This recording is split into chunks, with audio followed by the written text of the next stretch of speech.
get it. S-D-P.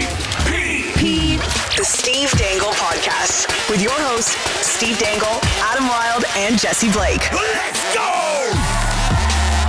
Just want to say that Jesse's finishing off a nice cup of Frosted Flakes because he doesn't eat it in a bowl. Chalice. Chalice. Oh, a chalice. Right, because it's got the double handles, right?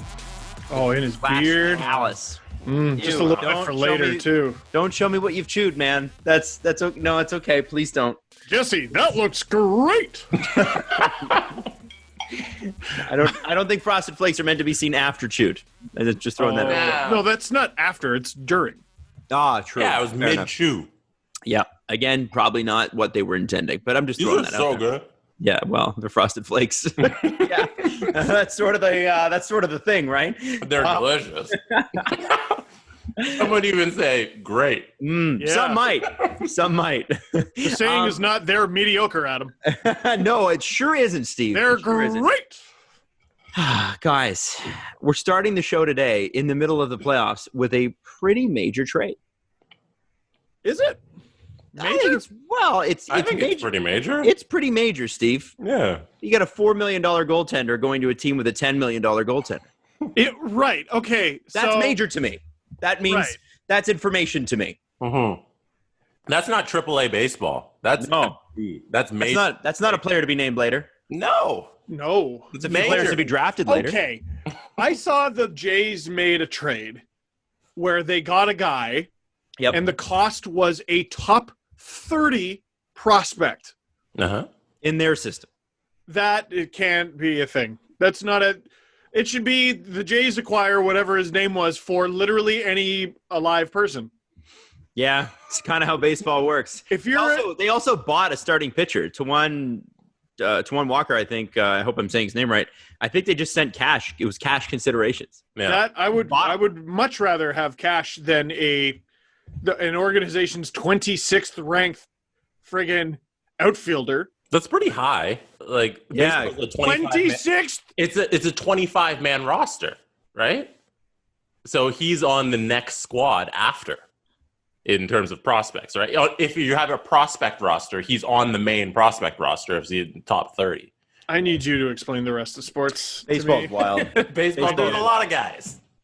But outside of baseball, there's a good chance, by the way, that I think 25 of those 30 never see the major leagues too. Oh. Yeah. At like least. a really good chance. Yeah. It's just darts, you know? Yeah, just darts. You got to get as many. So, the Montreal Canadiens. I've seen a lot of people clowning on them for spending what? Not that I want to interrupt you here, but let's say what the trade was, shall we? Can we do that? Oh, sure. Do you have it? Because we haven't done that, and I feel like we need to do that. Yeah. Just as a setup, and then Steve, you're off. I'm going to wind you up. Sure. And you're gone. I, for one, cannot wait to dedicate half a show to a trade involving a 7th-round pick 3 drafts from now. At Canadien Montréal. Canadiens acquired Jake Allen and a 7th-round pick in 2022. Holy shit. Are you excited? I am. From the Blues in exchange for a 3rd and a 7th this year in 2020. And neither of those are Montreal picks.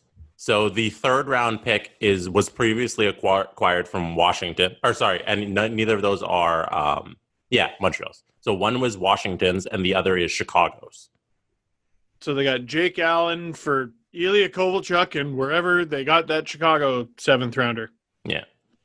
Listen, there are a lot of people clowning on the Montreal Canadiens for spending so much money on goaltending. Mm-hmm. And there are a lot of Montreal Canadiens fans that are extraordinarily happy because their team got better and they paid very little to do so. Right. And I'm here to tell you, you're both right. You're both absolutely right. They are an absolute clown show for having the goaltending situation that they do. And also, that was a necessary move. I think the fact that it was a necessary move and also a good trade sort of shows you the very unique situation the Montreal Canadiens are in. Explain. So, Jake Allen is, what was it, $4.35 million against the cap? $4.35 million against the cap. He's only making $4 million this year. So, a little discount. Now, Carey Price is a $10.5 million cap hit. Next year, making $15 million in actual cash. They also have Charlie Lindgren there in the minors making a guaranteed $750,000. That cap hit is variable. The money is not. He gets that money. So next season, in actual dollars, if I have this right, the Montreal Canadiens are going to be spending $19,750,000 on not in cap, in cash. In money. Dollars. In money. In cap, in Jesse. It's George Gillette, right? He owns. No, Molson owns it. Yeah. In cap, Jesse, they're spending a measly 14.85 or something like that. Yeah. And why do you think it's a good thing? No, well, okay, to get a third and a seventh for Jake Allen's good. He had a very good season. He's a good backup. I think we discovered he's a little out of his depth as a starter. As a backup, good stuff. Paid like a low grade starter though. That's the problem. Mm-hmm. Like, man, well, $4.5 million for your backup is too much, especially ludicrous in St. Louis's case. But as I saw Andrew Berkshire point out, and just logically, he takes starts away from Carey Price, so that you have less wear and tear on Carey Price. Protects your investment. Well, the problem is it's a hell of an investment. It is so much money to spend on one guy, and you're taking games away from him. And in order to do that, like, how many fan bases out here are like, yes, got a $4.35 million backup. Yes. I don't think anybody is. So they better have. I mean, it was okay for St. Louis. It was okay for St. Louis. I mean, St. Louis did just win a cup, so it's okay for them. Like, you are well within your rights to clown on the Leafs if they ever fall outside of the top 5 in the NHL in offense because of how much they're spending a ludicrous amount on offense. I get it. My argument was always, well, as long as it's good, they at least get their money's worth. If the Habs do not get top 5 goaltending next season, it's a catastrophe. It's a catastrophe. They're spending $15 million. Who's the next closest team in terms of cap expenditure? The closest I can think of is Florida. Maybe the Bruins? Florida, I would think. Boy. Bobrovsky and whoever the hell plays there too. So that's like 11 or 12 maybe? Yeah. 11 or $12 million. Yeah. I have it here. Bruins. It's Bob and Chris Drieger? Like this is his first like regular year. Yeah, in the he NHL. only makes $850,000, so it's barely it's under 11 million. It's right 10 and plus 850. And they're cheaping out on their backup goaltending because they've spent $10 million on their starter, but they're going to want to spend more on their backup goaltending because they've spent so much on their starter and he's obviously not good enough. Steve, I'm still confused why you think this is a good thing. Can you not get somebody to do Jake Allen's job for less than $4 million? This is the problem. And this is why he costs nothing. Like, right. Yes, you got a good goalie. Yes, you gave up very little to get him, but there is a salary cap, and Montreal is spending $15 million on their goaltending. I'm just saying this. Does this not feel like a problem? Like the fact that, we're taking starts away from Carey Price. Is that what you want? Probably. I mean, the thing is that even if you have Carey Price starting 50 games, if he's winning you 70% of those games, and Jake Allen can go, even, you're set. You're going to the playoffs. And, of course. And you're a team that doesn't have a lot of offense. I think this may spell the end of Max Domi in Montreal, which we can get to in a little bit, because of, I think that $4 million probably would have been, I mean, I don't know if Max is going to make $4 million, but that's seems to be where that cap space is now gone to. Montreal needs to score goals. Even goaltending doesn't cost $4 million.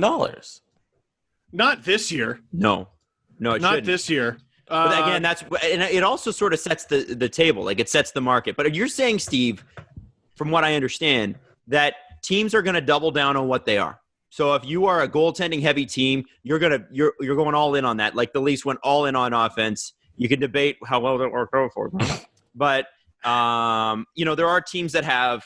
Tampa's a team that's all in on offense but plays a structured defense, right? Is that an identity, though? Like, an identity? Holy shit, the amount of picks the Montreal Canadiens have, by the way. A lot? Oh, my God. So they got some capital. So, they got some capital and they're dying to spend it. So good for them. They should be spending it. And to be fair, I've also talked about the fact that Montreal has had cap space these past few years. Why aren't you using it? Check this out. 2020, they have their own first, their own second, Chicago's second, St. Louis's second, their own third, their own fourth, the Ducks fourth, the Jets fourth, their own fifth, the Panthers fifth, their own sixth. Wow, they skimped out. They don't have their own seventh, but they do have the Senators seventh, which is better. 2021. They can always trade down one of those picks too if they won a few sevenths. Sure, yeah. 2021, they got their own first, their own second, their own third, Chicago's third, their own fourth, the Blues fourth, the Vegas's fourth, their own fifth, the Sens fifth, Philly's fifth. Wow. Holy shit. That's unbelievable. So, listen, I think it is a good trade in a bad situation at the same time. We talked about the Flames and their lack of identity. And we talked about them being a defense first team that needs a goaltender, right? The Habs are not the Flames. We talked about defense, teams with defense as their identity. They're not the Stars. They're not the Islanders. They're not the who's another defense first team? I just had them. They're not the Stars. They're not the Islanders. They're not even really the Blue Jackets. Hurricanes. The Hurricanes are just good, I think. Yeah, I think they're an all-arounder. But I'm looking at their D. Weber, absolutely. Petrie, absolutely. And then you go down, man. Ben Sherratt and Brett Kulak and Romanov better be awesome. Is all I'm saying. And Victor Mete, putting a lot of eggs in that basket, and good for them. I mean, I know I talked about the fact that they have all this cap space. Why don't they use it?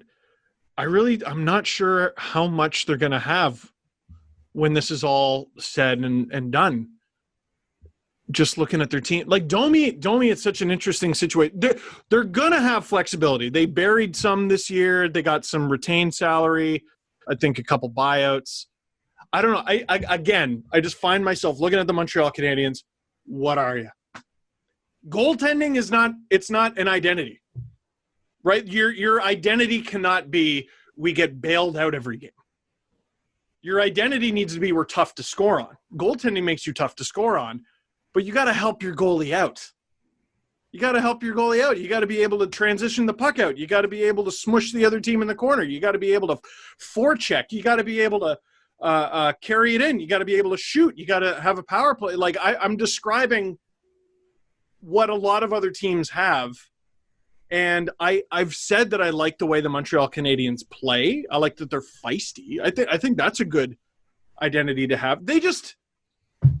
Is their identity not just hardworking underachievers who sort of kind of rely on their goalie? Yeah, I mean, there's I know that they quote unquote made the playoffs this year, and they did beat Pittsburgh. Sure, but let's not pretend that would have happened. It would not have happened. No, they were not going to make the playoffs. Right. They did. So they did. But they were not going to. You can't not give them credit for that. Yeah, I can. I'll give them credit for it. Five games against the Penguins. Then you can't knock the Leafs for losing. Oh, yeah, I can. The Leafs should have won. It's the same thing. It's the end result.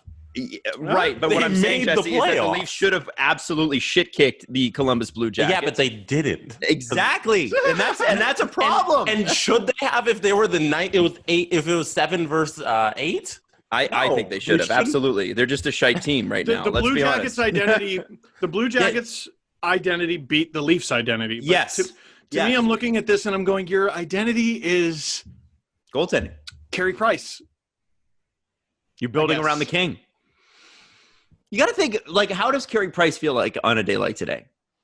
How do you think he feels about, so some of the load's been taken off me and the acquisition cost was almost nothing, but does Carey Price feel, not that he would feel bad, but is he feeling like there'll be less pressure? Because even if he's starting less, that doesn't mean there's less pressure. It just means that he's starting less. The games that he's going to be in on are still going to be full of pressure because it's going to be him every night. Every time he puts on his pads, it's going to be him. I had heard Roberto Luongo was pissed. The Panthers went out and got Reimer.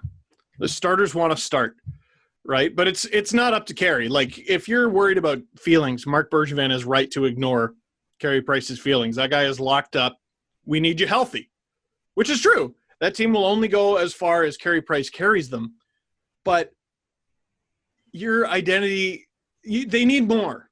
Mm-hmm. But if there are corresponding moves that go with this, like we had just heard, we had heard Max Domi switching agents. That's going to be an interesting situation. We had heard that Montreal may make a pitch for Taylor Hall. What are you? What are you? It's a great trade to me and a horrible situation. You know what I mean? Then it's not a good trade. That doesn't. Then maybe it's not a good trade. I don't know. You have both. But if you have cap space and you have picks, they used it. They don't have the cap space anymore because they got it to get the goalie. I am trying to figure out what you are hearing is me trying to figure out what they're doing. You're defending both sides of the trade. I'm trying to figure out what they're doing. Like, what are they doing going ahead next year? Are they trading Carey Price? No. That'd be interesting. It'd make more sense. Can you imagine? Are they trading Carey Price? That would make more sense than acquiring more money at the position where you're already strong. Instead of using money to strengthen up where you're not strong and build around him that way in terms of defense and offense and scoring more, so Carey Price doesn't have to do as much work. Maybe if you're a better team, he can take more days off and you can throw in a different goalie in there sometimes. But it doesn't make sense to acquire at the same position and then leave the rest of your team still weak if it's going to take away money from making the rest of the team better. Like they got some good young players. Like, maybe that's the plan. Man, I don't know. Carey Price going on the market, guys?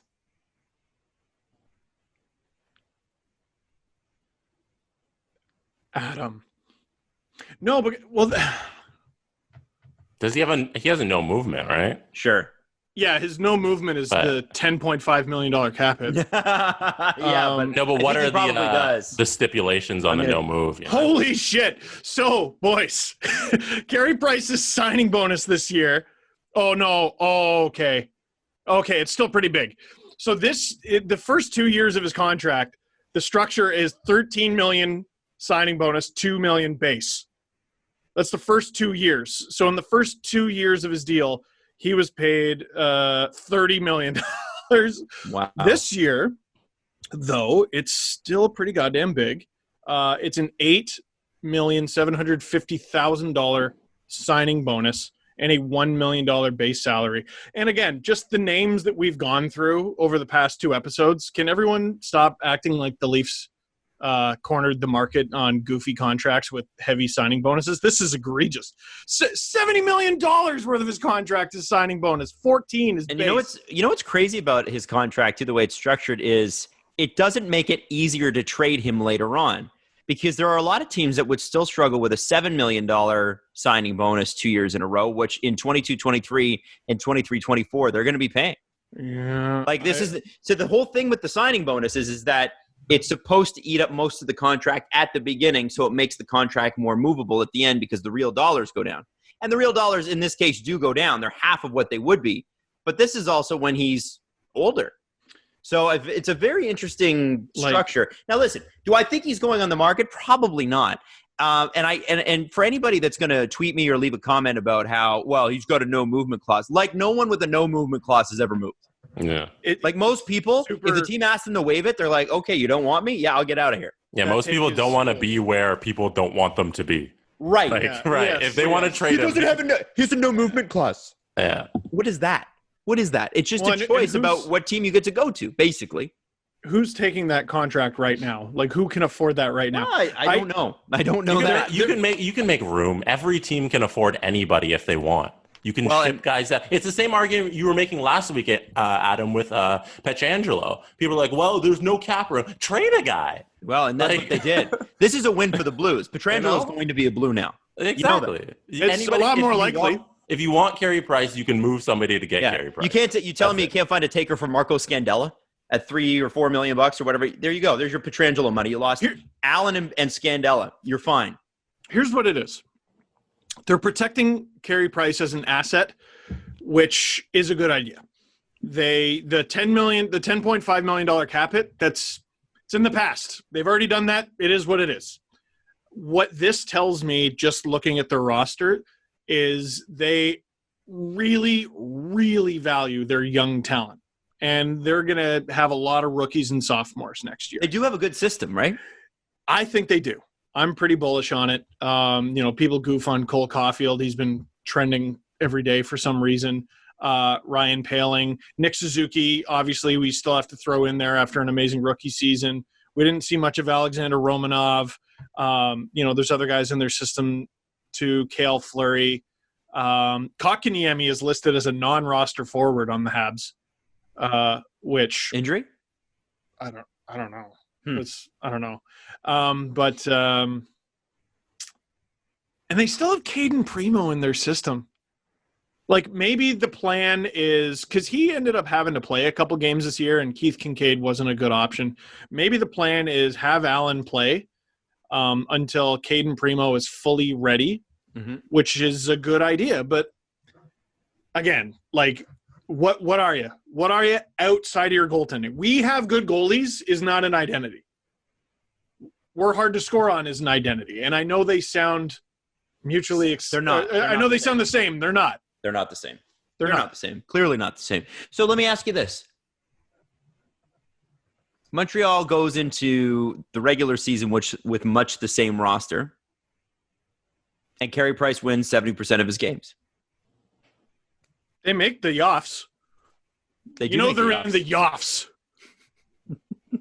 They do make the Offs. That doesn't count that they made it this year, though. It does count. It's just no, it doesn't count.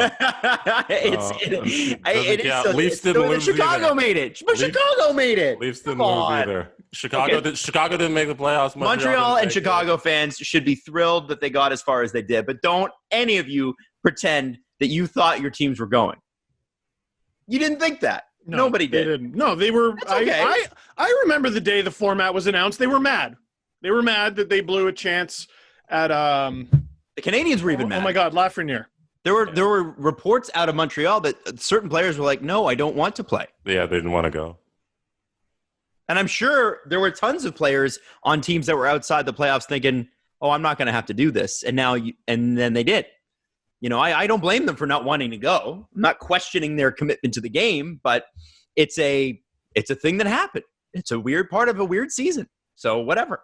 Weird part of a weird season. But let's talk about St. Louis's aspect on this, because I think that's really what's, that to me, there's a story there. And the story is Alex Pietrangelo. The cap hit apparently is going to be like $8.5 to $9 million, which, given how good he is, that's a steal.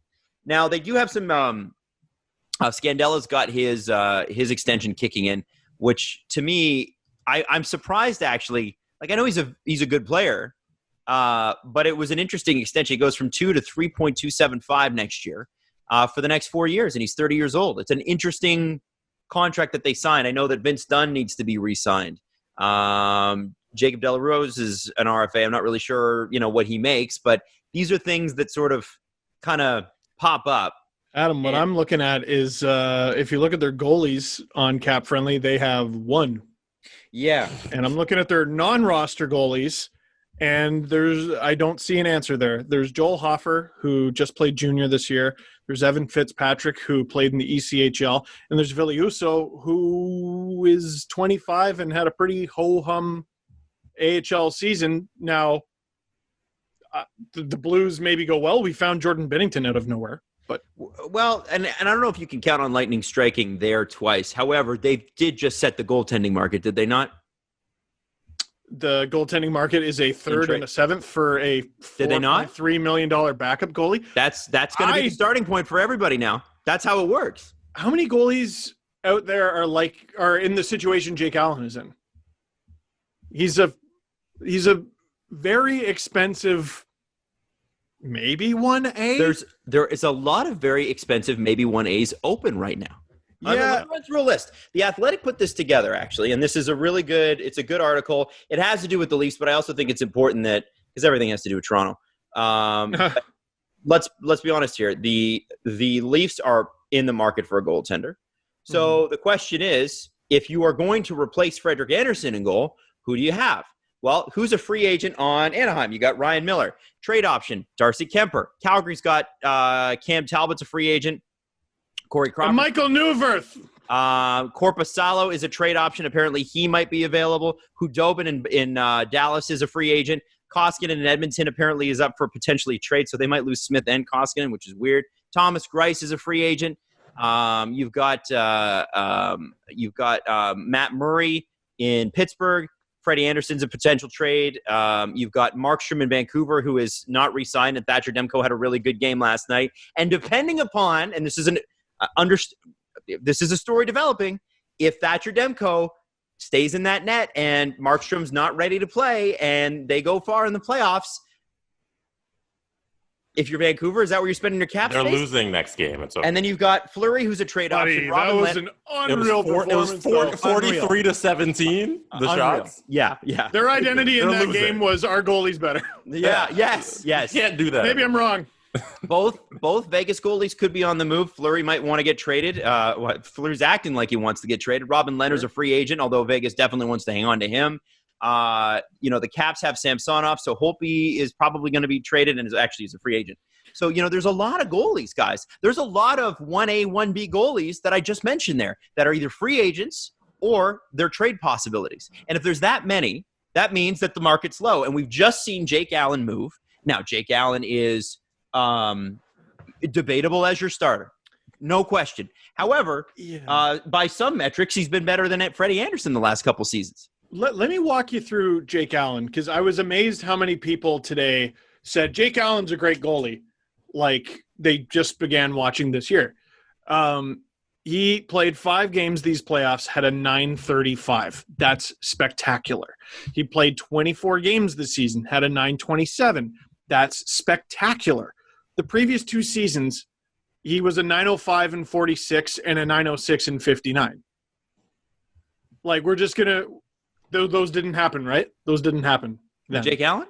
Yeah. I think they happened. I think that's why it cost nothing to get him. The Blues sold high. They sold high big time. Sure. They cleared cap space, which is what they need to do. Now, if he's playing in the 24 games range and gives you those sorts of numbers, if you're the Montreal Canadiens, you probably have the best goaltending tandem in the league. But if he's playing 24 games, that's an awful lot of money to pay for your insurance policy when he's just playing as much as the guys you had who were a lot cheaper. He's just better. I don't know. It is. He doesn't know. Marc Bergevin is the king of winning a trade that is still confusing when I look at the whole team. Mm-hmm. When was his last true defeat in a trade? True defeat. Like, it feels like he's done really well in recent years, and the Habs are still what they are. Like I think he lost. He didn't lose a trade, but when they lost Radulov and Markov in that offseason, that was pretty devastating. But they weren't trades. That was years ago. Like, I'm looking. Okay, I mean, even the Gouch trade was, that was a good trade. Really good trade. Yeah. Gouch Domi. Yep. I mean, good trade. Domi had 70 points that year. Good trade. They acquired Scandella and then they traded him for a second and a fourth. Mm-hmm. I'm looking for a real stinker here. They got a second, a seventh, and a third for Andrew Shaw. Yep. Like they just find ways to get cap space and picks in every freaking trade, which is extremely good. And then what are you? When you hit the ice, what are you? And okay, this year counts. Let's get that out of the way. This year counts. Sure. But next year, when you're playing 82 again, are you going to be able to replicate that? Are you going to be able to catch the Penguins laying a total egg over 5 games or whatever? I think it was only 4. And then, they played the Flyers well in the first round. They were fun to watch. Fun team.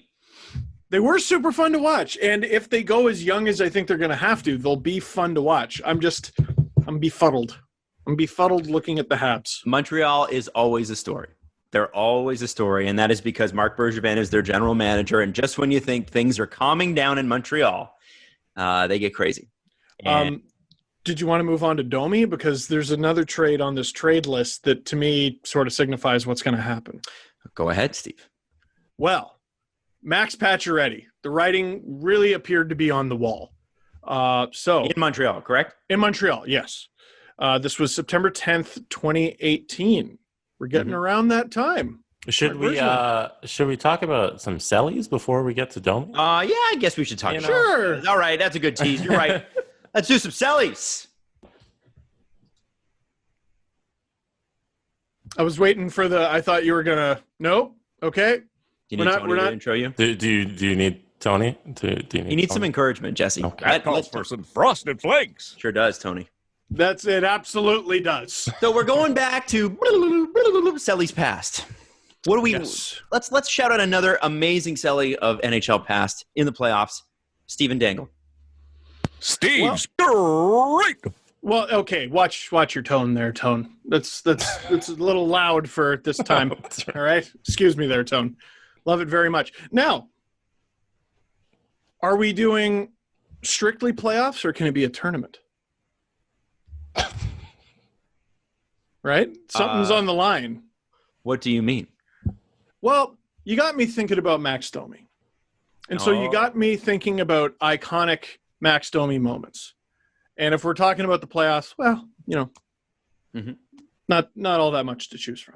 Mm-hmm. But I seem to remember when this kid captured the hearts of all of Canada. It was beyond the fact the name recognition helps. Sure. He was on Team Canada. People are going to love you. He's playing in Toronto as Ty Domi's son.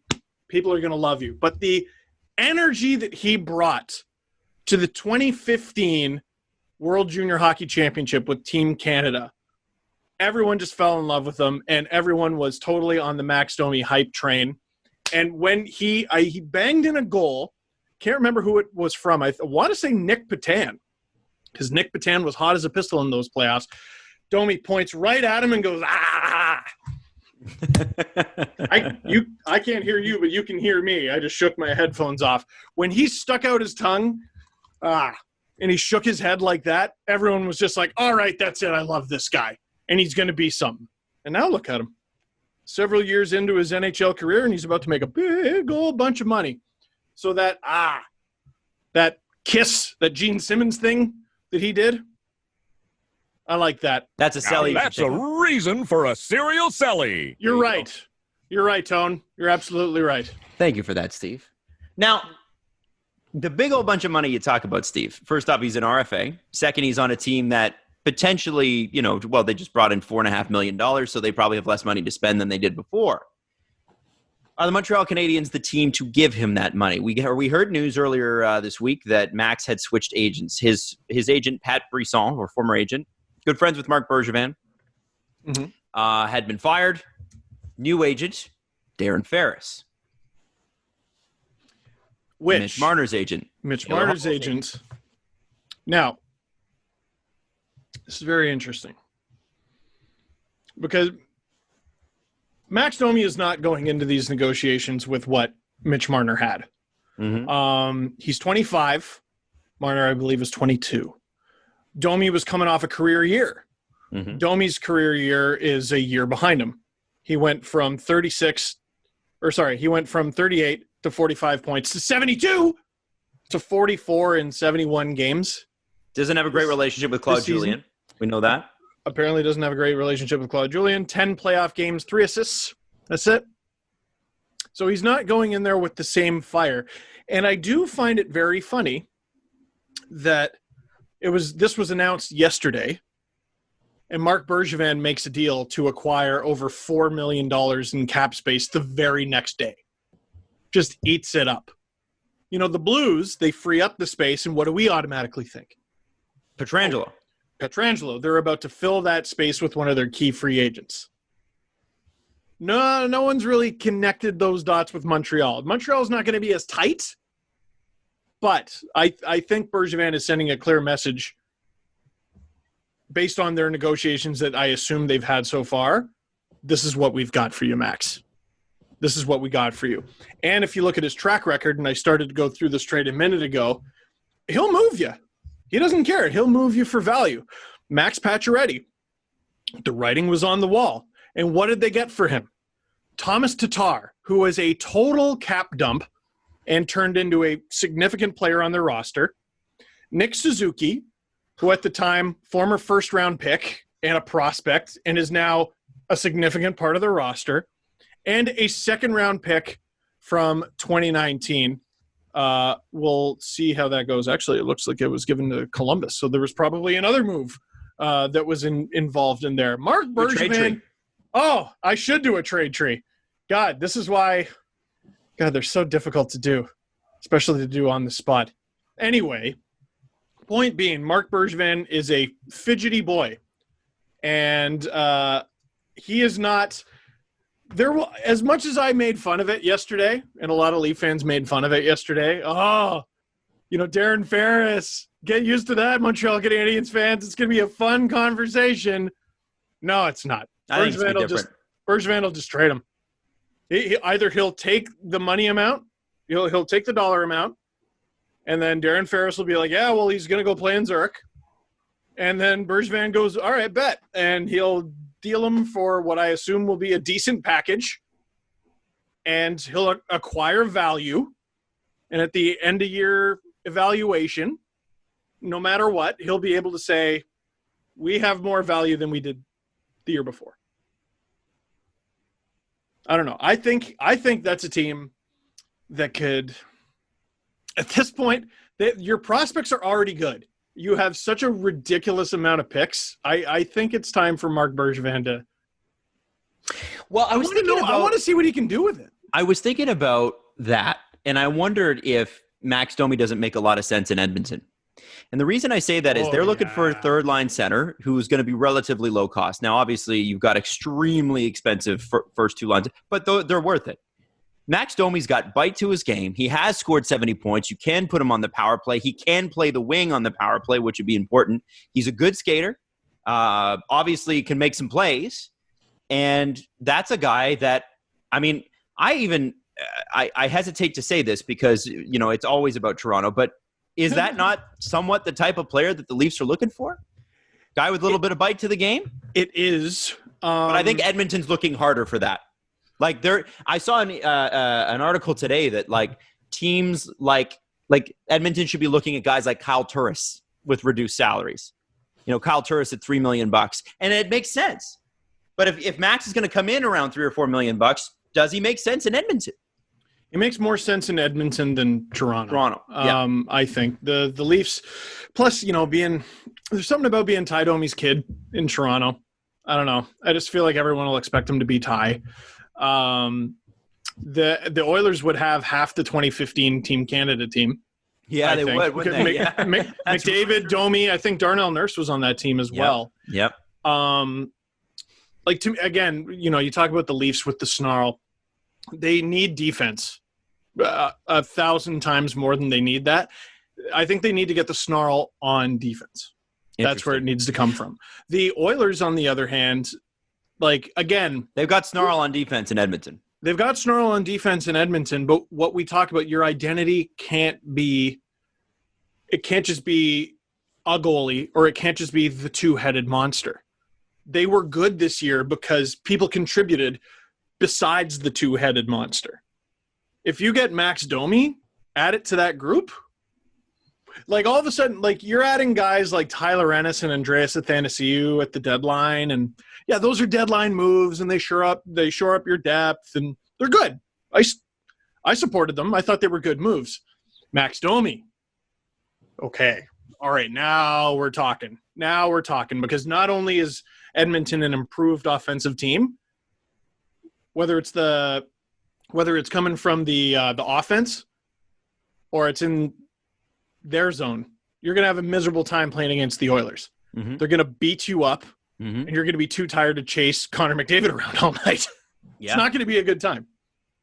Could be a good fit. Again, the issue is money, but if they can find a way around it. Isn't it always? And you have to wonder if a guy like Max Domi, who's an RFA this year, he signed a 1 or 2 year. I don't know how many years he's got left, because I know when he's 25 now. He's played 6 seasons, so it's your 7th season that you become a UFA, right? 7 or after, I think it's 26, a certain amount of games. After 26? So Yeah. even if you could sell Max and Darren Ferris on a lower cost deal in Edmonton for a season. For one season? Hey, that's an interesting idea. Like, who doesn't want to play with Connor McDavid at least once? Yeah, man. There's going to be some really weird one-year deals. We're going to see situations like some kids may be too young to remember this, but there was one off season where the already pretty stacked Colorado Avalanche added Teemu Selanne and Paul Kariya for like a combined $3 million or something stupid like that. Now, they didn't end up winning the cup, but damn, it was fun to watch. It made for a fun day. Yeah. It made for a fun day. And if it sounds like we're always dumping on the cap and we're talking about how the trade deadline's boring, like, I've gotten to work the last few trade deadlines. I don't think they really got boring for a while. I think the past couple, they've gotten better. But I loved skipping school and watching Keith Tkachuk get traded for 19 firsts. Yeah. It was the best. Oh, it was the best. I miss it. I don't remember where I was. Well, we're going to see a lot of that this offseason, I think is where you're going. There's going to be some crazy stuff. So I think, to me, instantly, as soon as I heard Max Domi, potentially out in Montreal, it was the Montreal Gazette that was reporting this. Edmonton would be great. Edmonton would be really up the road great. In Calgary would also make sense for Domi a bit if they could move some money around, because their top two centers are Monahan and Backlund, right?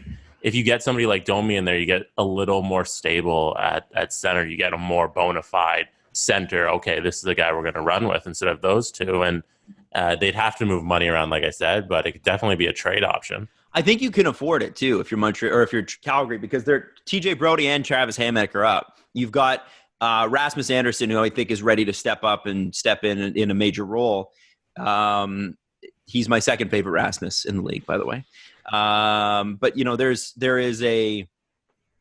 definitely Calgary makes a lot of sense too. It's weird how they mirror each other. Well, whenever we think, well, Edmonton, but what about Calgary too?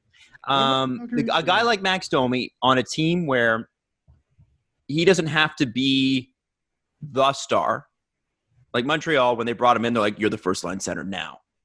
You know what I mean? And it was sort of, and John, like what they did to Jonathan Drouin too. I think it makes a lot of sense. Now, Jonathan Drouin's an interesting case because you have to wonder if Montreal is doing a full roster flip, which who knows what Marc Bergevin's thinking. I never know. Jonathan Drouin, when he's on, he's great. When he's not, he disappears. He's unnoticeable. Did he lose that trade with Sergachev? We're talking about trades Bergevin lost. Is that one? Yes. Yeah. But that was years ago. Still a trade lost. Yeah. I mean, I think Sergachev's awesome. And boy, could they. No, he had a run where we were like, this guy's an idiot. And I think it's part of the reason we thought the Galchenyuk for Domi trade sucked so bad. Because Bergevin had this run where we were just like, on paper, we're like, what are you doing? Mm-hmm. What are you doing? There was the Drouin Sergachev one, and there was Subban and Weber. And if I'm not mistaken, it was in a pretty short period of time. And then he did that. And we're like, are you all right? Is this guy going to be okay? And he hasn't done much losing since. Well, not in the trade market anyway. 23rd in the league is not great. Right. This is the dichotomy of Marc Bergevin. The dichotomy of this season. 23rd in the league and in the first round of the playoffs. And my biggest criticism of him year in, year out, like I'll give him props on his deals and drafting well and always having picks. I'm always like, bro, you're the Montreal Canadiens. Spend your cap space. And here they are spending it on Jake Allen. And I'm like, I don't know. This trade might suck. Mm-hmm. And then who's your number one center when you trade Domi? Philip Deneau? It's Deneau. Yeah, Deneau, and then I think Nick Suzuki takes number 2. Suzuki steals that job. Is that what you're confident with? Philip Deneau? Absolutely not. Yeah. No. You go out and get one, right? I think these playoffs showed that as a 1-2 is manageable. Mm-hmm. Suzuki to be a number 2 center in the NHL.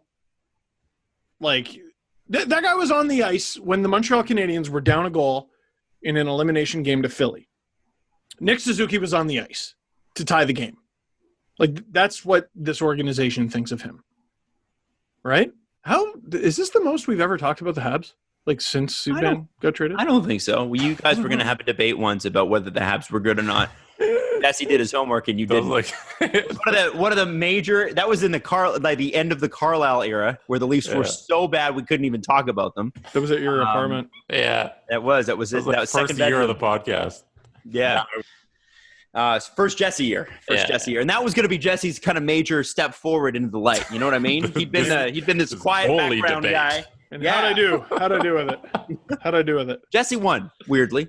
Yeah. I think the reality here is there's Montreal all of a sudden has become an extremely intriguing story, and we didn't expect them to be. They always are. But I think in this particular case, this is perplexing. There is something weird. Great for St. Louis, great for their fans. Pietrangelo is going to stay. He's going to stay.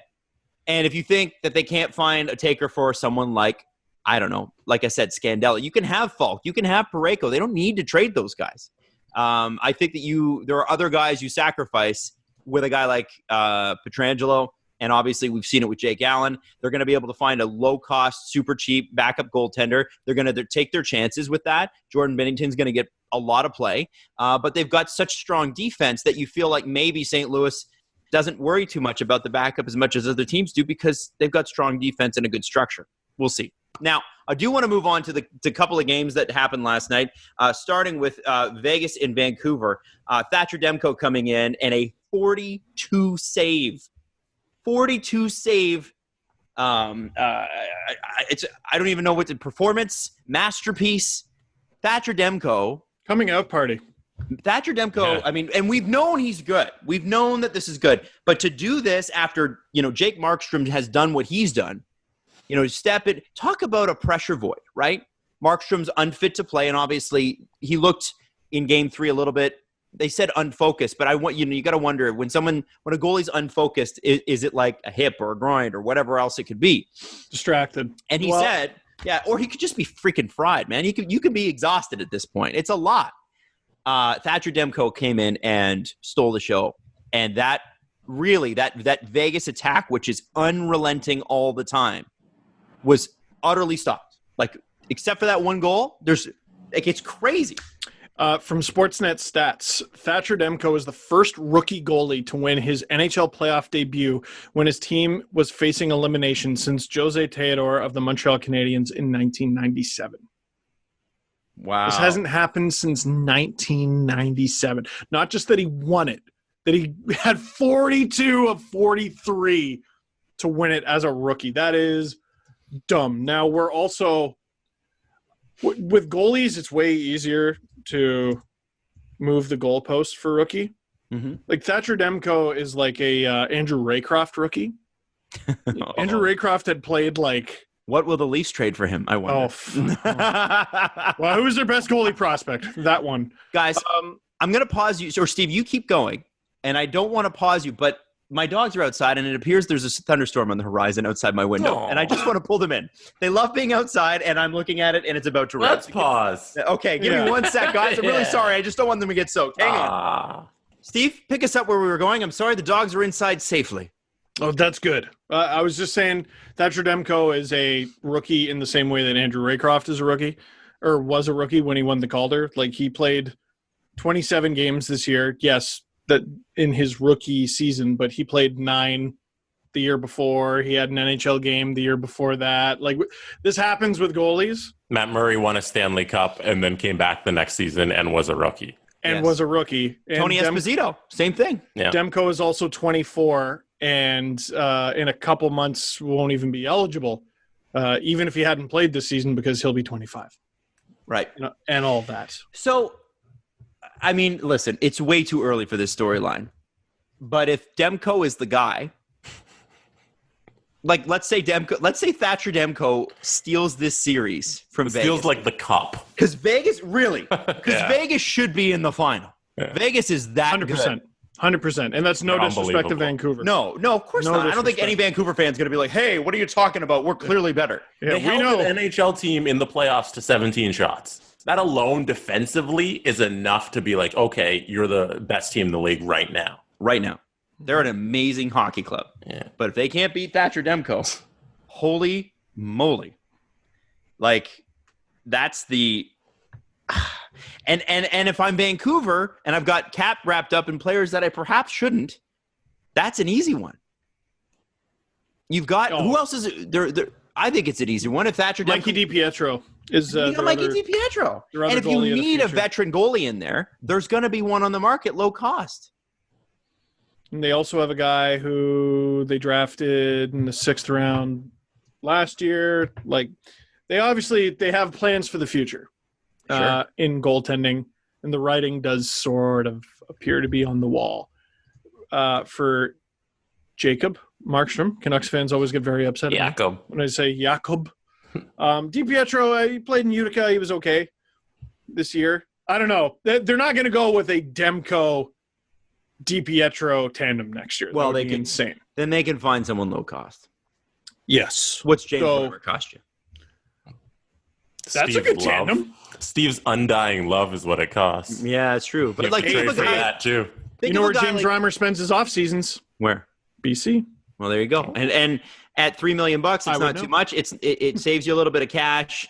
And he's also got the best attitude in the world. That's the one thing about. So James is going to be. He'd be the kind of guy that would steal you a few games and would also be very encouraging to a player that was clearly the next guy. And also, he's beautiful. That too. Beautiful man. Yeah. Beautiful man. Also, let's talk about the Philadelphia Flyers. They stave off elimination. I really hate making picks because every time I make picks, I don't pick the New York Islanders, and I'm really regretting it. This is why I picked them. Series, the Flyers are able to pull out a win in overtime, dramatic fashion to stay in this series. They still need to win 2 more to win it. Do the Flyers win this series? Because rolling in, you thought they should. Well, I also just thought heading in that the Flyers were the best team. Just the way they played in the warm-up, the way they played heading into the postponement. And then, I don't know, they just sort of were not very good against Montreal. And, like, watching their games, you did have to give Montreal credit, obviously, and Carey Price, Robin Blind a few times. Yep. But it didn't feel like not wanting to give Montreal credit. It felt like Philly was not playing that well. And looking at the Islanders, it's been hilarious looking down at my phone and going, 1-0 Islanders. Well, that game's over. And constantly being right, about that. And then it's the Islanders storming back and the Flyers blowing a lead. Everyone forgets they blew a 2-goal lead to win that game in overtime. But if the Flyers have found their offense, this series could go 7, man. Yeah. This series could go 7. I've thought the whole time they were better than how they've been playing. Sometimes we'll see. I'm excited for the next Islanders-Flyers game. I think this is going to be a really interesting match. I mean, it's 2 really good head coaches, right? I know Vancouver fans got tired of him. I know Rangers fans got tired of him. But show me a place where Alain Vigneault hasn't won. Everywhere. He's never won a cup. Show me a place where he hasn't gone deep. Accumulated huge W's. Like he's like Bruce Boudreau in the sense that he hasn't won the cup. Always in there. Can I offer a suggestion? Sure. Alain Vigneault spends 20 hours a day working on his craft. What of the other 4 there, Alain? What of the other 4? Is that what he said, though? Did he say he says 20 hours a day? Yeah. Oh, you got to go to sleep. He doesn't sleep? Oh, you got to go to sleep. Sleeps 4 hours a day? I know there are people that do that. Yeah, Vince McMahon, allegedly. Yeah, it's like 3 hours a day. Yeah, and you're a lunatic. Sorry. Can we shout out Brock Nelson, too, who scored his 6th goal in the playoffs? It's crazy, isn't it? So good. Yeah, and it's good to see guys like Matt Barzal really kind of – because there were Islanders fans that were messaging me going, geez, like – because he didn't have the season that I think he maybe hoped to have in the regular season. Right. You get Barzal going. Peugeot was a great pickup, man. Wow. That's real expensive, but real expensive. Real good. What they needed. They needed. And Steve, to your point earlier, does he not fit their identity perfectly? What's interesting about him is he's a bit of a unicorn. I saw this really interesting chart for basically the structure of the Islanders' attack. And it's like everything goes through Barzal. And that may be part of the reason why they lost in this game, because I was looking – I remembered that chart when I saw Sean Couturier go down for the Flyers and Matt Barzal go down for the Islanders.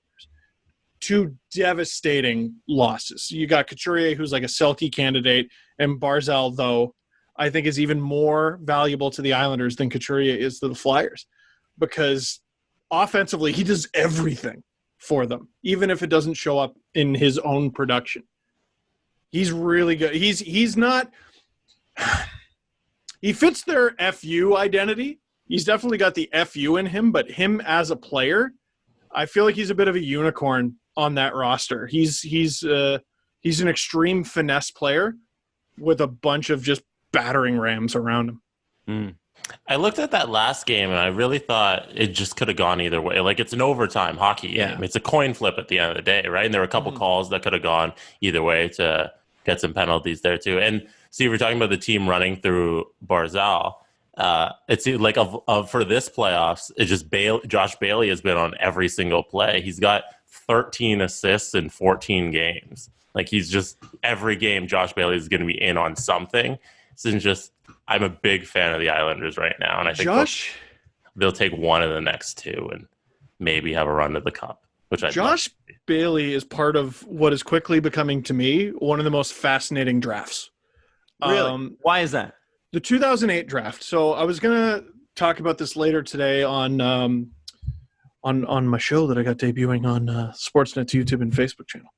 But Alex, okay, do you want this guy on your team? Or would you draft this guy top 10? Zach Bogosian. Probably not. No. Unless it's who else is in the draft? Is it Zach Bogosian? Steven Stamkos, Drew Doughty, Alex Pietrangelo. Okay. He was highly touted, though, boy. He was He was extremely highly touted. 61 points in 60 games in his draft year. Luke Shen, would you draft him top 10? Going in, yeah. No, you wouldn't. Like, no, you bloody wouldn't. Like, going into the draft, Luke Shen no, was you the wouldn't. name. I'm looking at it. In 50, this is his draft year. 57 games, 7 goals, 21 assists, 28 points. Maybe he's a defenseman. But so what? Like, you're getting drafted. You're going to go high. You're not going to go 5th. The hell? You're not going to go 5th. I don't care how big you are. And then Josh Bailey went 9th. And the problem with Josh Bailey wasn't that his numbers sucked. His numbers were otherworldly. He had 96 points in 67 games, I believe, playing with – oh, no, he was on the Windsor Spitfires. No, that was a very good team. So, but the problem was he comes right into the NHL. And he was not otherworldly. And he hasn't really been otherworldly. He had the 170-point season in 17. And that's where he got the extension, right? Him and Tavares tore it up. Right. But this guy, dude, he's played 865 NHL games and has put up nearly 500 points. Not everyone gets to do that with their career. And what I was tweeting the other day, Luke Shen, bust, right? Total bust. Shouldn't have gone 5th. 759 games played. He was killing penalties in the playoffs in the 3rd period for the Tampa Bay Lightning. Zach Bogosian scored or assisted on the nicest play of his entire NHL career, 12 years, and he's played 644 games in the regular season and now 12 games in the playoffs. By the way, this is his first playoff action his whole career. Oh, my God. He's played for shit teams. Zach Bogosian. He's played for shit teams. Like, yeah, he played for Winnipeg when they were bad, Buffalo when they were bad. Played for the Thrashers, then the Jets. Like, he played for the Thrashapeg Jets, right? Like, he played for the Jets before they were good. The Thrashers, the Jets, and then the Sabres. And then the Sabres. Like, if you don't play in the playoffs, people forget about you. I'm not saying any of those guys should or shouldn't have gone top 10. Or actually, no, I am saying they shouldn't have gone top 10. Bailey should have. Those two defensemen shouldn't have.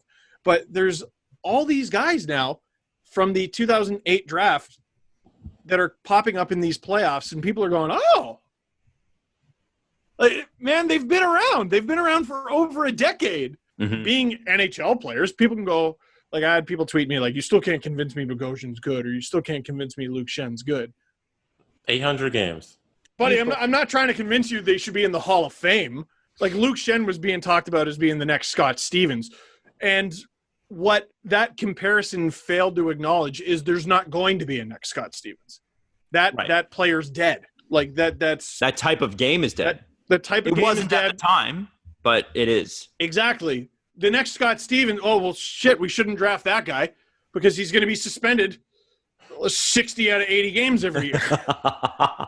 You can't draft the next Scott You're Stevens. putting a lot of faith in NHL player safety there, Steve. Okay, fair. Well, yeah, was he drafted by the Bruins? I don't know. Yeah. But, hey, speaking of which, do you think anyway. Zdeno Chara is done, guys? Because I don't. No. I don't think What is he, 40? 44. No. Is he 44 now? I think he is, yeah. Isn't he? No. Okay, then he's done. Well, so this is very interesting. The next season's not going to begin until like January. Yeah, he's 43. Okay, 43. Yeah, so 43. Okay. But he'll be 44, like what is probably less than halfway through a condensed, really hyper-condensed NHL season. Ugh. He's going to play. I'm going to bet on retiring. I'm retire. I retire that bet, and I say he's playing. I think he signs league men, goes back to Boston, tries again. Why wouldn't you? That team isn't going to change much. We'll see if they can hang on to Torrey Krug, but assuming the pandemic is over eventually. And Marchand's 31, Bergeron's 34, Run it back, Krejci's man. 33. You run it back as long as you got those guys. You keep running it back. No You matter. got 2 or 3 years left in that team. You run it back once. What do you mean once? You run it back until it stops, until those guys leave. Or until your body literally falls apart in Zdeno Chara's case. But he has been pretty healthy. He has been. There was the broken jaw. He retires because of the COVID layoff. I think maybe it's just too much time. You know? Jumbo Joe's not going to. It's true.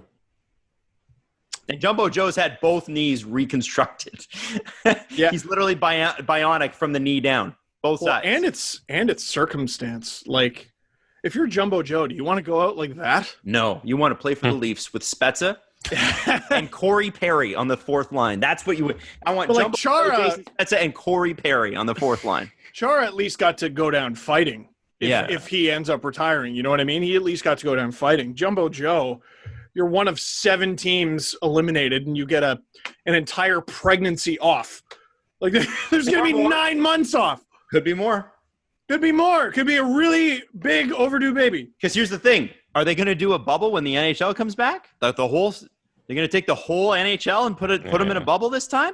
And that's another thing. Like, it'll maybe be different for Joe. I mean, he's got a phone. He can ask guys. Chara knows what a bubble's like now.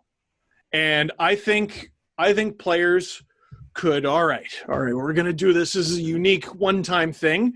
I think players could get themselves hyped up to, we're going to do this once. I think it's going to be real hard to go back in the bubble if that's what they end up doing. I don't think that's what they're going to do. I think they're going to do what the MLB's doing. The MLB did eventually figure it out. Fucking guessing? No, the NFL is going to play in stadiums. Like, they're doing all the travel, all the games, regular schedule, just no fans. They did have positive COVID tests. Mm-hmm. But yeah, I mean, assuming that, I think that makes it tough for the Canadian teams because I think all the Canadian teams have to play in the States then. Yeah. But I think I do think that you can't do a bubble. I just don't think you can do it again. Not for 82 I don't think the players. games. No, not for 82 games in playoffs. Like No way. This has already been way too much for the players, and I don't even think like the NBA guys got to have their families come in after in the second round.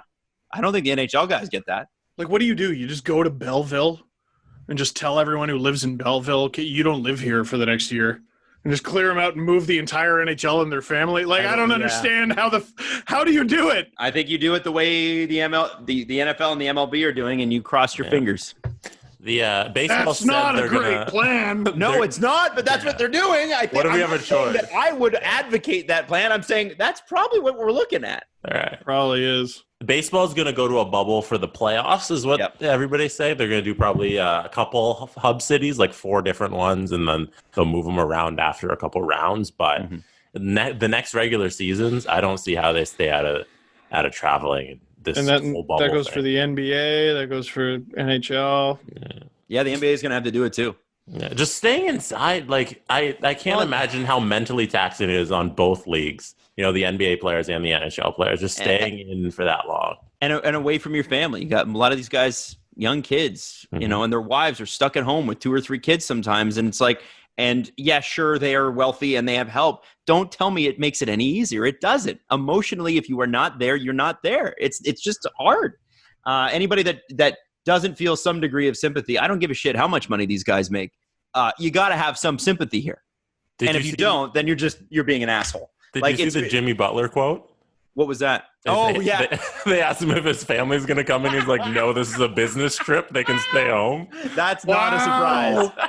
Jimmy's a different cat, man. He really is. He's Dude, focused. Yeah. The NBA is so far ahead. The closest thing the NHL has is probably Ugly Duck with PK Subban or Spit and Chicklets, because it was wild to hear Jimmy Butler talk to JJ Redick openly about what went wrong with last year's Philadelphia 76ers. There's just a podcast where he went on and was just like, so I was in this team meeting and I was just like, wow, these guys have no idea what they're doing. JJ's had that podcast for a couple of years now. That's crazy. He's regularly does a podcast during the season. Danny Green he's pretty frank on his too. Yep. There was another guy. Yep. Yeah.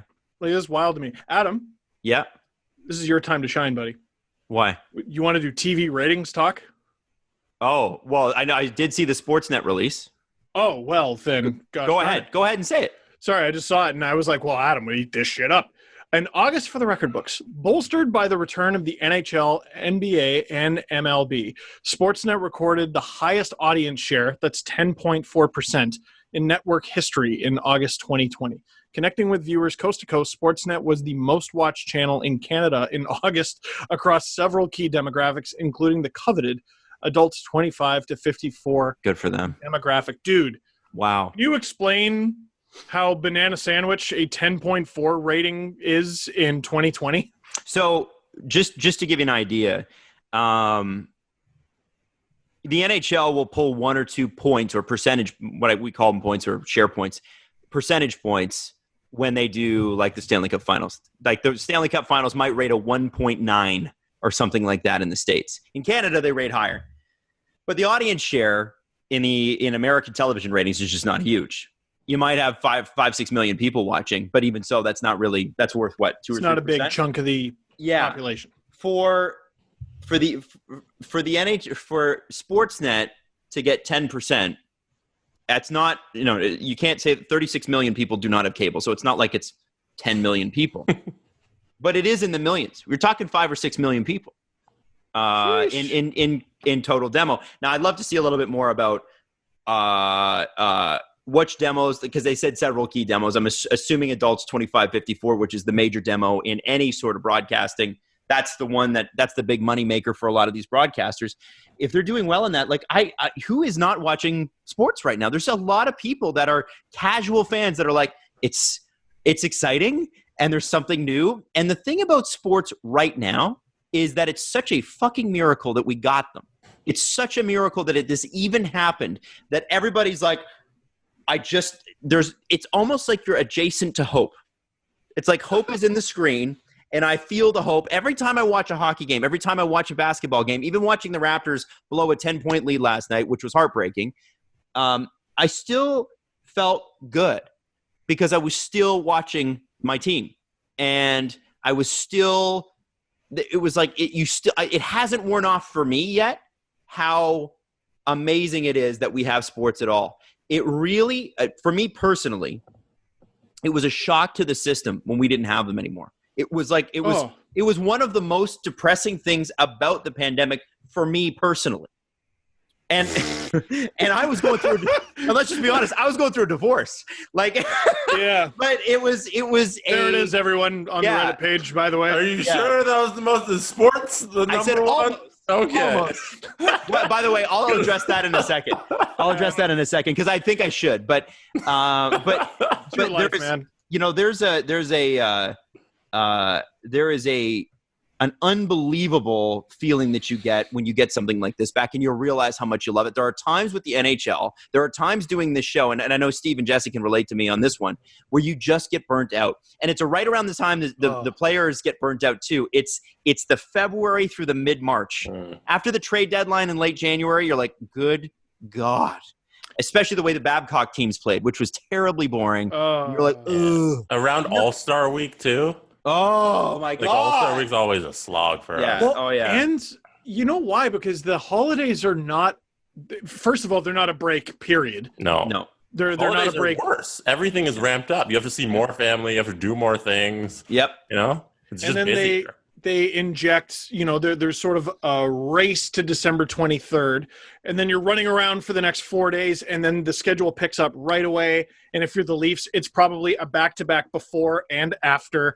Then there's probably an outdoor game, and the World Juniors are going on. You have a couple weeks to go, and then it's the All-Star break, and then it's the trade deadline, and by the time the playoffs hit, you're like, holy shit. Yeah. And then it's the first round of the goddamn playoffs, which are just craziness. So what I'll say is that I'm not surprised by those ratings at all. First off, they've done a great job with the broadcast themselves, and I think second, there is, I mean, because it's very watchable television, obviously, right? It's very, but beyond the broadcasts around the games have been amazing, and I think a lot of sports fans probably feel the same way. It's like, thank God we at least have this. Thank God our escape is still here. And so I'm cautiously worried, and I don't want to bring this up too quick. Oh boy. It's almost like talking about the end of Austin Matthews' contract in 4 years. I'm worried about next season. Once the playoffs are over, what then? Yeah. Yes, we're going to have free agency. Yes, we're going to have the draft. Then what? Football, yes. How dare you? Okay, no, fair. Baseball playoffs. But when are we getting the NHL back? January. Maybe. How? Maybe. January how? This is the thing. They'll fly around. So I'm worried. I'm worried about that. Hey, what's the matter? I'm telling you, the NFL is going to do it for 17 games or whatever, 17 weeks, and then the playoffs, and they're going to prove that you can do it, and then everybody else is going to do it. We'll be fine. Well, you can do anything if you just completely fucking ignore all the Just close your eyes and believe. I also worry. Down, said hut. Like, the NHL is not exactly a TV revenue heavy league. Yeah. The economics of it are concerning. This is what did Max Kellerman say? There's 20,000 hockey fans in every market, and they're all at the game in the United States. It's true in the U.S. Or, well, according to him. I don't live there. If you can't go, so I'm just throwing it out there. I know that's anxiety inducing, but there you have it. I don't know how they do this.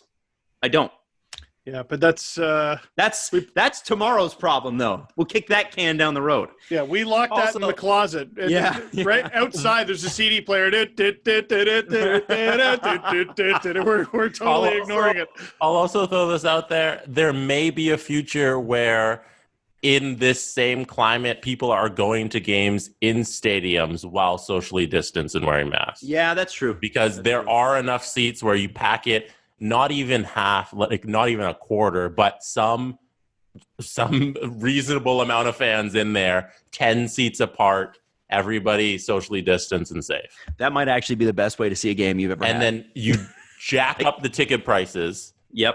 I think they should do this for like this year's Stanley Cup Finals. You sell 10 tickets at like $100,000 and you can go inside the bubble and watch the Stanley Cup Finals.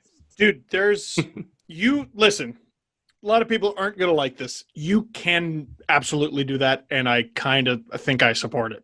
Because look at all the shit that we're doing.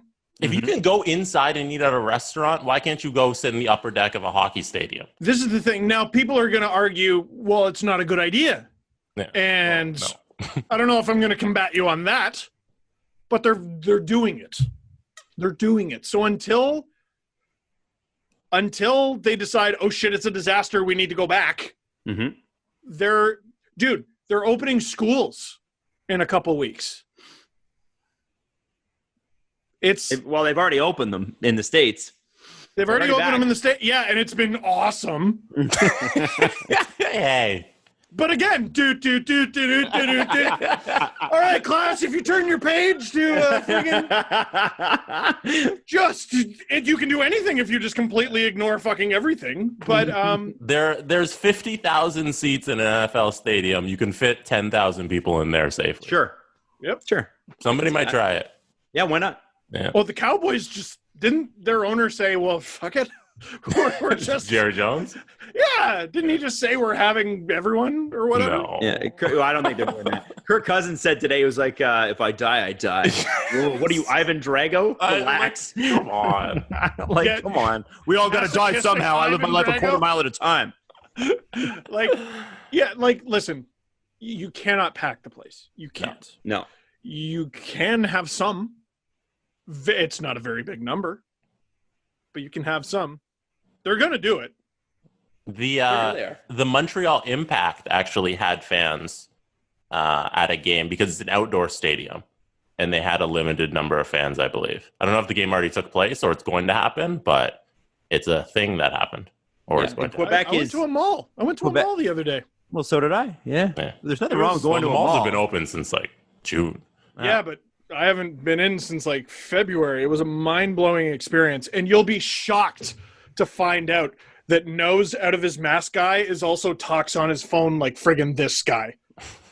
I saw a dude on speakerphone holding it up to his mouth with his nose out of his mask, and I'm like, someone should revoke your license. That guy once he's done shopping is going to get on the road. He's going to vote.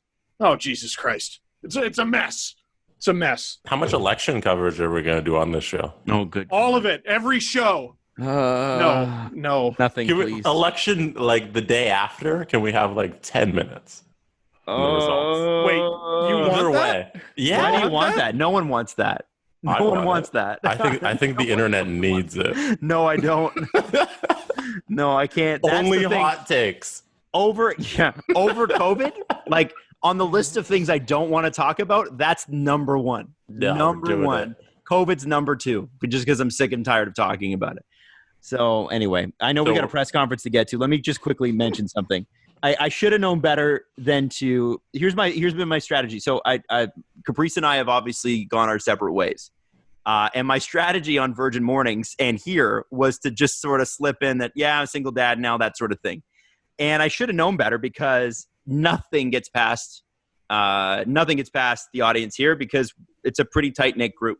They like you, Adam. They like you. There's that you can't too. just slip that shit in. Well, yeah, I know. What I didn't want to do was draw attention or make a big deal of it because there was more important things going on, frankly.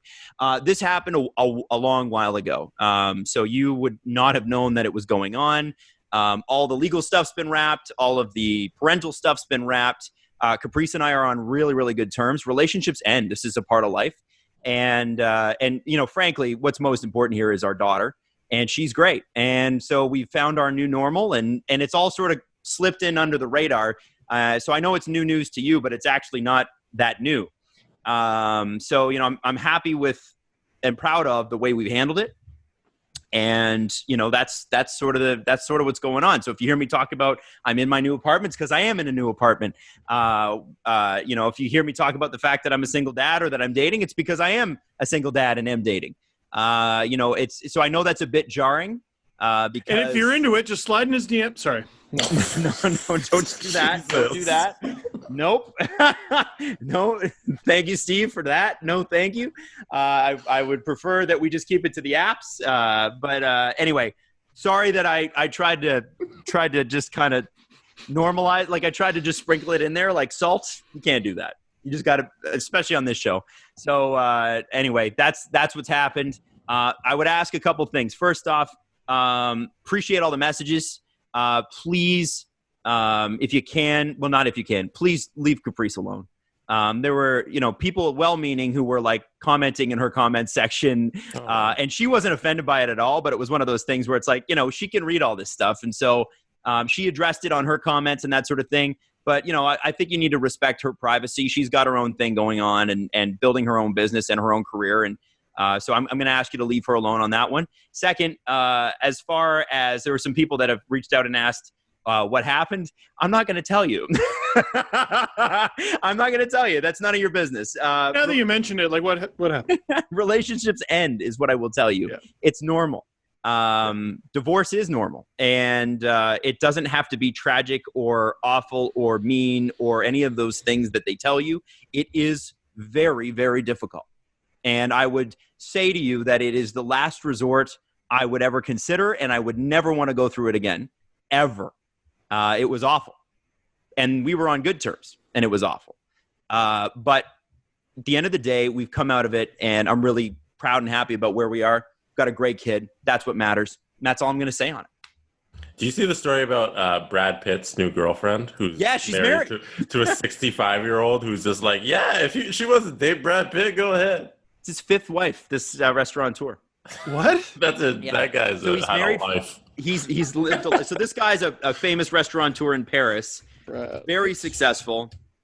He's married a young model, and they have an open relationship. Mm-hmm. And she's dating Brad Pitt. That's who she got in their open relationship. Pretty wild. That's like come on. The first not one, right? The first not average. The first comment is person, I'm in a relationship. Brad Pitt, hi. Person, I'm in an open relationship.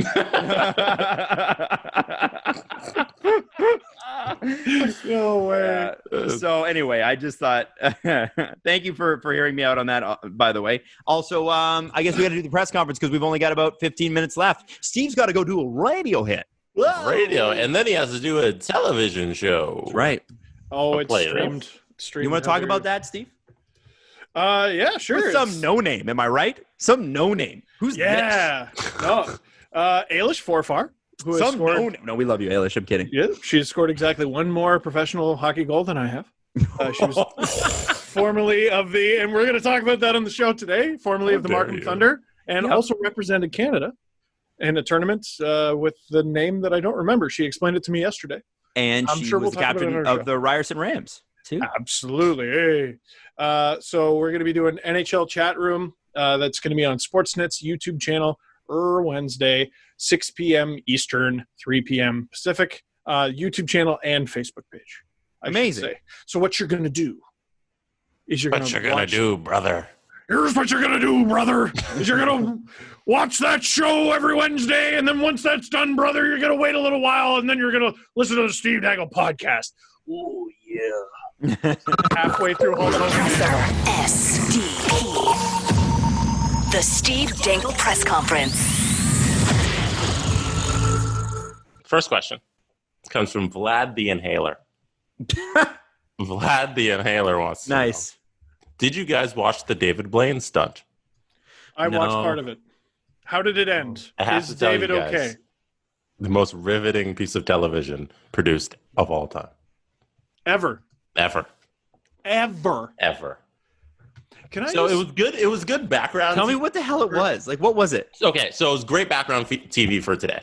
David Blaine on YouTube Live took 52 helium balloons, was standing there. He got on YouTube Live at like 9 a.m.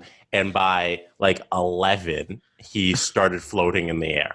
So these 52 helium balloons carried him up into the air 25,000 feet. So he was basically like in the atmosphere. And then he jumped. So the balloons, if you're trying to picture it, I'm sure you've seen the images online, look like up. They were giant, colorful. They could carry a whole human man. So he climbs up this 25,000 feet. While he's doing this, he straps on a parachute to himself. He keeps dropping weights. He keeps dropping weights while he's going so he can get higher and higher. He reaches like almost 25,000, like 24,900. He lets go of the balloon. He free falls from the atmosphere all the way down to the ground. And he pulls his parachute just in time, and he lands safely. It was amazing. I'm watching it right now because I didn't want to invest all that time to just stare at David Blaine floating in it. It really does look like Disney. It was incredible. It was incredible to watch, just the pictures of a man floating in the atmosphere by balloons. Am I wrong to be just not interested in this at all? It's not something you got to be interested in. It's something you just kind of be like, sorry, oh, I didn't mean the topic itself, but like when I heard about what David Blaine was doing, I was like, no, don't care. He's not. Is he about to? Oh my God, he's like fiddling with clips. Mm-hmm. My anxiety's through the roof, and you've already told me what happens. I guess I'm just waiting for the moment where he actually falls out of the thing. If the thing is on and like it's easily, you're at your computer and you click the tab and you throw it on there and you're watching a man 25,000 feet in the air about to drop himself, it's a little, you're going to watch the 10 seconds of that. That's all it is. I guess. Whoa! Oh my God! He just falls very fast. What a nut! Can I just tell you, we are getting back to normal. We're slowly getting back to normal. People are arguing about pumpkin spice lattes. Raptors are losing. David Blaine is doing things that we're all talking about. I made a huge mistake last show because I was arguing that pumpkin spice lattes don't taste like pumpkin. And people are like, well, no, of course they don't. They taste like pumpkin spice, asshole. And I was like, piece of shit. Isn't pumpkin spice supposed to taste like pumpkin? Well, no, it's the spice that goes on pumpkin. You idiot. You moron. So I was corrected. The PSL peeps came out and I was corrected. You got called out. Anyway, next question, Jess. Next question comes from Jordan Saley. Jordan wants to know, have any of y'all played the NHL 21 beta? Steve, you would be the one out of us to play it. No, but I've done some DM sliding. Send me a code, stupid. So, no. Sorry. Not for the beta. Dude, I've played NHL, I think, 3 times since Leo was born, maybe 4. What, are you busy? Holy shit. But I've been sliding into Rammer's DMs. John Ramjag saying, because I tweeted an idea, and a few people were like, you know, man, like, you got a little bit of, like, clout. Like, can you just reach out? And Rammer responded in 3 minutes. And basically what I was trying to say was for EASHL, there's only 6 of you, right? There's 5 skaters and a goalie, but you can have more than that amount of people on your team. What if you want to include more people on your team? Not just what if you want to include more people. What if you got life? Like, we play with one guy who's like on call. We play with dads. We play with, what if you got the intermission pee breaks are, they say 30 seconds, but bullshit. Those are 14 seconds. I don't know. And let's be honest, a lot of people playing video games on Friday or Saturday nights, you've been drinking, you know? So you need a little bit more time. So what I was saying is, can we add subs? Can we add substitutions to EASHL? And Rammer's running it up the flagpole, and I'm not, it doesn't sound impossible. Why can't you just do, like, why can't the guy sit on the bench and you actually do line changes? I don't know. But it seemed like, to me, like, I was even saying, why are we coming up with this? From a programming standpoint, I'm like, this can't be the hardest thing in the world, can it? I think sometimes you need to have that feedback from people, Jesse, because you get so close to the painting that you can't see the whole picture, right? It's sort of like you just wouldn't even have thought, right? I don't know. Sure. I don't know all the reasons. The thing about Rammer is that, like, no one wants that game to be the best game more than that guy. And we've been critical of the game for certain elements of it in the past, openly. But I'll tell you, having met him, having demoed, I mean, we demoed a game at the offices. Great staff behind it. They're doing their best, and there's a lot of work to do, right? It's a lot. And I believe in NHL 21, they're going to allow, so if you're a human goalie, you've been playing as the goalie all game, your team's down by 1, you go to the bench for the extra attacker, you're the extra attacker. Like, again, just a really simple thing that probably should have been in there the whole time. It wasn't, but now it is. But because you're able to make that change, to me, that would, like, why can't we just have, I don't know, 1 guy, 2 guys sitting on the bench? And it's like a fight. So you request, hey, I want to get out there. One of your teammates, okay, I'll be left wing this shift, presses triangle or whatever, and then they come off for you. This is what we were talking about. I think it's a great idea. Can you also tell him to ban anybody who does anything racist across all EA platforms? Supposedly, that's another big aspect of NHL 21 is that they're doing a big old bunch, and that's a big thanks to you, Jesse, Tic Tac Tomar, a bunch of other people leading the charge. Sounds like they're going to take it more seriously. Obviously, we got to wait until it's put into practice because racists are pretty crafty. But they're always evolving. They've been around for a long time. So we're trying to figure out ways to stomp on them. Funny. And I don't know if it is, but that is a focus that is one of the newer, more upgraded, there you go, focuses of NHL 21, it sounds like. Another question? Yeah. This one comes from Mahesh. Hey. Adam and Steve. If you could change the outcome of Game 7, 2013 against Boston, or Game 5, 2020 against Columbus, which do you choose? 20 Boston. I think that did psychological damage. I think Columbus felt inevitable. Boston was like, that was a damaging blow. Boston. Yeah. Boston, because that loss, I don't think changed Leafs management's mind, really. When it maybe should have. Yeah, they were going to try to get Clarkson anyway. They were probably going to try to get Bolin anyway. They were going to try to upgrade on Reimer anyway. Whereas I think Kyle Dubas made his mind up about this team in February. Yep. I agree. When he didn't do anything at the trade deadline, and that was obvious with Nick Robertson randomly, just here you go. You're on the third line now. And Kasperi Kapanen getting traded. Like, they're not – it's – Kyle Dubas, I think, is more along the wavelength that we were, where this team is not good enough because of these 5 games. Mm-hmm. They're not good enough because of the 70 that preceded them. Exactly. I think he also said in his press conference, they said, you've drawn a lot of criticism in a post, because we were hard on the year-end press conference. Mm-hmm. Mm-hmm. But he's had a press conference with the Kasperi Kapanen trade, and somebody asked him about the criticism that he's taken, and to his credit, he said it's been warranted.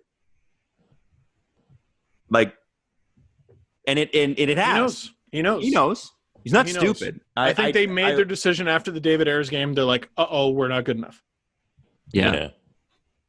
That's why they went out and what was their big move? They got the ghost of Robin Lehner for like a draft pick. Mm-hmm. And they should have never let him go. They traded noted Stanley Cup playoff winning goaltender Michael Hutchison for Calle Rosen. That dude won a playoff game. Michael Hutchinson. And it was such a Hutch game. Yeah, he played. He didn't play. He was awful. But he wasn't great, and they just outscored the other team. Yeah, no, they outscored the other team's shots. That's how you win. You know what that game reminded me of is, with Freddie, the criticism has often been, there were some games where, or no, it wasn't Freddie, it was Garrett Sparks. They never gave him goal support. And with Hutch, I was like, Jesus, they gave him like 4 goals every game. Yeah. Lost every game like 6-4. Jesse, we got time for one more. We do? One more question. This one comes from Mitchell Bader. What team do you find the most boring to watch or even follow? Whether it's the way they play or the moves of the GM or the fans. Which team If you don't say the Minnesota Wild, I'm going to be mad. Which team is the most boring? Although that's changed. Chuck Fletcher's not there. Yeah, that's the thing, right? That's the thing with them. Let me look real quick. Adam, you got an answer? You know what? It comes down to, I think, sometimes that's a very personal one because, and I don't mean to make this too deep, but sometimes the stories are very interesting, but you're just so burnt out on the team that you are like, okay, like what else is the problem now? One of the teams that I would just genuinely like to talk about more positively and have tried and done everything I possibly can is the Coyotes. And Since the start about them. Since the start of this show, like one of the first questions, Jesse, that I prepped to ask Steve is, how are the Coyotes still a franchise? And that was in 2013. Right. Because at that point they were owned by the NHL, right? It was and they had gone to the third round, I think, the year previous. But it was like, it's still like, what are we holding on to this for? And it's not because I think that they shouldn't have a team or they shouldn't be a team or their fans don't deserve it. They deserve all of it. But even when the things for the Coyotes seem to go well, they go bad. There's just nothing about this. Like, they finally seem to like they got a couple good goalies, Ranta and Kemper, and they've got Oliver Ekman-Larsson, or I guess the ghost of what he used to be, and, some good players up front, and Chalmerson and Stepan, and like all these guys. And then there's some bad contracts. And the general manager leaves after, allowing them to train or test players before the draft. See, that's at least interesting. Stupid. You know what I mean? Like, that's at least interesting. It's interesting, but it's always like, I guess maybe it's just depressing. Like, I feel horrible for Coyotes fans, right? Where does Buffalo fall in there? Oh, so sick of the Buffalo shit too. Yeah. What about where do the Devils fall in there? The Sens? I don't mind the Devils as much. The Sens, no, they're whack. The Sens to me are a big juicy burger. I love them. I'm going to throw a name in there. They are rarely ever bad enough to be talked about in the lottery conversation. They're rarely ever good enough to be talked about in any good conversation. There's constant tumult, but it's always whispered about behind the scenes, and it's just cloak and dagger front office stuff, and they never really do anything. I'm talking about the Florida Panthers. Yeah. Boo. Yeah. Boo. Like, boo. What are you? Boo. Bill Zito's their GM. Oh, yeah. Cool. That happened today. But that is cool. By the way, long time. He's got an interesting story. Long time Columbus assistant GM. He's been there since 2013. He might be great. Might be great. But, it's the most interesting thing to happen to them in a while. Like, Bill Zito needs to get me jacked up about the Florida Panthers. And I already said, new GM, some good players, decent little contract situation. Make them good. Make them interesting. Make them curious. A contender. Jarmo Kekalainen is one of the ballsiest general managers in this league. That man has a steel stomach. I wonder if Bill Zito's picked up some of that. And I wonder how many, because you got to think, they got to shed salary this year. We know that. They're not going to be a cap team. They have to be competitive. They've got Bobrovsky's deal. They're going to make some moves. How much of that was Jarmo, and how much of that was, maybe some guidance from Bill Zito? Can we throw the Kings in there? Well, that's a lot of teams. It is a lot of teams. I think Florida's a good one. I think Arizona's a good one. I think Buffalo's a good one. Buffalo's for sure a good one. Jesse, what is it for you? The most boring NHL team? I think you guys nailed it with the ones that are just consistently terrible and not fun. Sabres and Coyotes. See, I think at least LA's fun because they're bad right now because they're rebuilding. Mm-hmm. That's fun to me. The Kings were good, now they're not, and then they'll be good again eventually. You think. But like it's these teams that are constantly stuck in a flux of like ugh. Yeah. The Panthers finished this season 15th. Which is just the most Panthers thing ever. Yeah. You know what I mean? I think of 15th. I think of the Florida Panthers. You're lucky to be 15th. This is a good season for them. Can I shout out one person before we go? Sure. The Leafs hired Sam Kim as the club's video and coaching coordinator. Sam Kim was once the mascot for the New York Islanders. Love that kids, story. Everybody out there, believe in your fucking dreams. Follow it to the T and just go after it. That's the craziest journey I've heard in a long time. Yo, that's sick. Mascot to video coordinator. And congrats to Sam. And that ain't the end. That's just the beginning. So Congratulations, Sam. And if you want a little bit more information, there's a staff page for him on eliteprospects.com. I didn't know that was a thing. He has previously been a head coach at Columbia University, a skating coach, a video coach, a director of hockey operations in the NCAA, an assistant coach, a video coach in the AHL. And it looks like he was a video coach for as far as I can tell, the South Korean hockey team. That's cool. That's That's And then really he cool. came back over with the Bakersfield Condors. So Those Sam are great. Kim That's a great story. Sam Kim has had some jobs, man. Shout out Sam Kim. He's only 35. That's a crazy resume for a guy who's only 35. Yeah. No, that's cool. That's really cool. I'm excited for that guy. It's good. And I mean, really, it's another story of the Leafs taking something valuable from the Islanders, and I'm always here for that. Finally, you take our goalie coach, we'll take your video coach. Oh, what are you in the second round? Whatever, man. Yeah, it won't be next year. So Yeah, because you don't have they probably will be. They're pretty video well. coach. Yeah. Anyway, Steve, go do your radio hit. Guys, we'll be back Sunday. Thank you so much for listening. As always, we love you, and we will talk to you soon.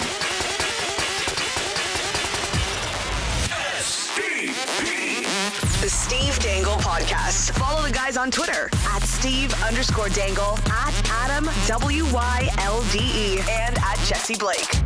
Connection complete.